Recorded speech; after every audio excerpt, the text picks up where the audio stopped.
The Pat McGrath Big Mothership palettes are the only Pat McGrath palettes I recommend. Which one is worth investing on? I have all of them, and this is my ranking based on the B.O.B. Best of the Best mindset. I'd like to build a quality community for this channel with people that are intelligent and respectful. If you have these qualities, subscribe and join the B.O.B. mindset. Also, share some love and like this video. It helps with the visibility of it so that more good people can get to know this channel and join us. So this is the palette we will discuss today, and I'll explain the ranking in the video. But the best part will be at the end of the video, where there will be the short questions and my runway pairing, where I match the palette with a specific collection in the ready-to-wear runway of Spring-Summer 2022. So the palette that is ranked at the 8th position is this one. Is the palette called Midnight Sun.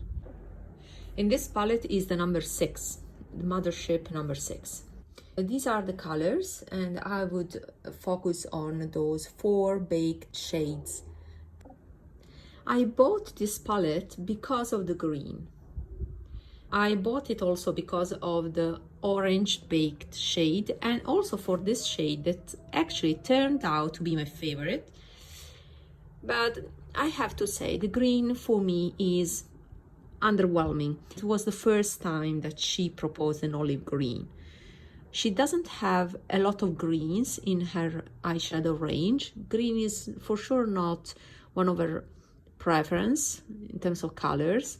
She indulged a lot in pinks and gold, oranges, plums, but not the green.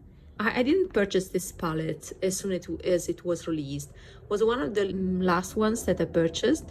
This shade is quite, yeah, it is nice. It's platinum, it's a platinum, but it's quite standard. Let me swatch it. Now that I'm seeing it again, I like it. I should use it more often. But let me show you this one. I don't know, it's dull. You know, especially put next to these shades. Yeah, they may be the reason, but I'm really waiting for the day when she will release some olive green in this formula, or some taupes, because this is an amazing shade, but it's dull on me. You see here?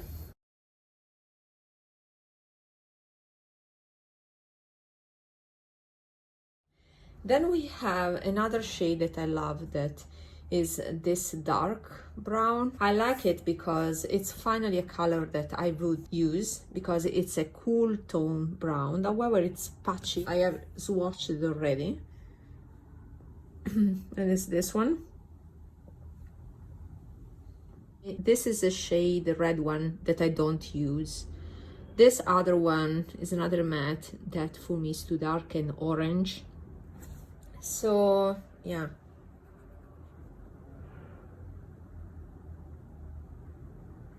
this is a bronze gold that, I mean, I don't like this shimmer formula.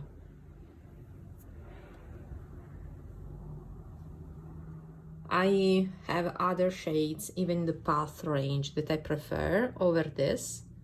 So yeah, I don't think I will use it. And let me swatch these other two for you. These are very nice. They probably are the colors that are not my thing. Here, this is a nice caramel, but I don't use that kind of shade. Finally, we have the 4 baked shades.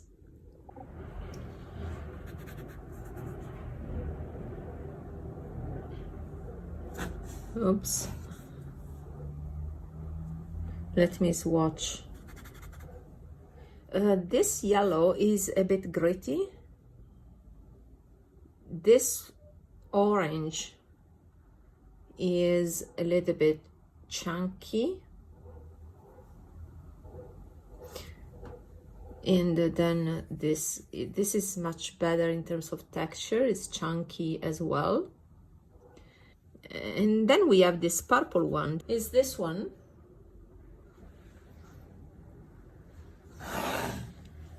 And I'll show you swatches.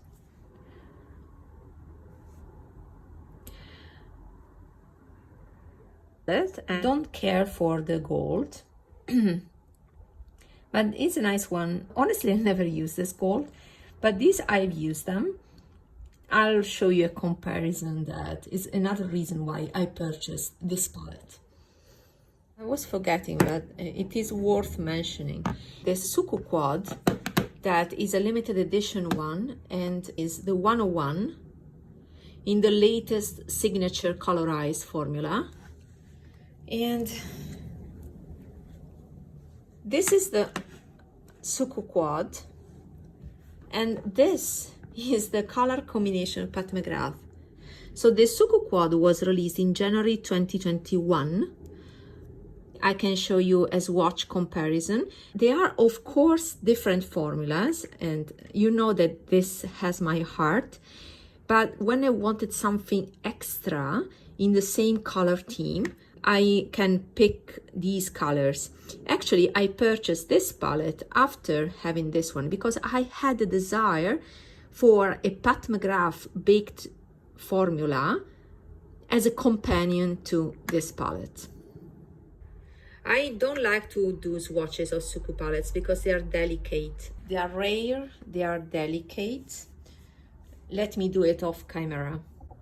Okay, I'm back and I'll show you a comparison of these three shades compared to these three shades here.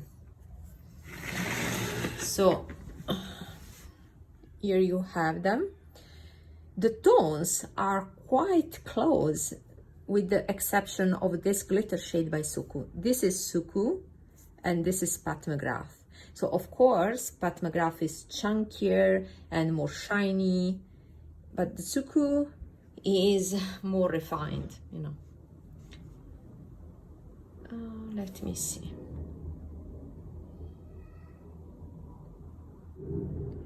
So I usually start the makeup with Suqqu and then I use some pencil brushes to add some shimmer from Pat. They're quite close, don't you think? So if you have missed this Suqqu and you want to recreate the color combo, you can go with this permanent palette by Pat McGrath. It's time for the shot questions and the runway pairing. Would I purchase this palette again?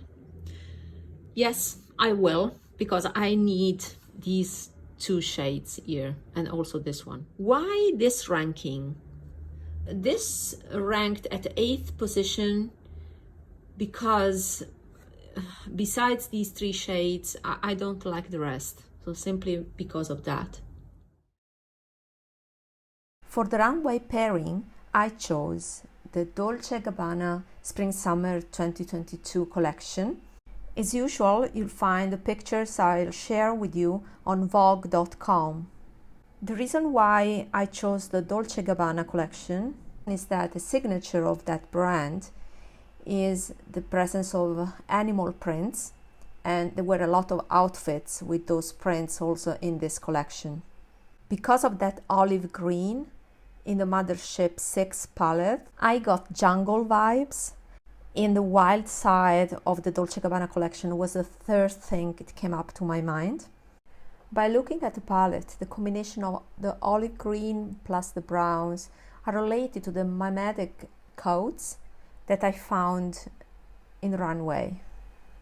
Not only that, but looking at those precious textures of the baked shades in the palette, I see a relation with that decadent wildness that I found in the Dolce & Gabbana Runway, in those outfits that show really luxurious embroidered garments decorated with crystals in a riot of colors and opulence and a blaze of light.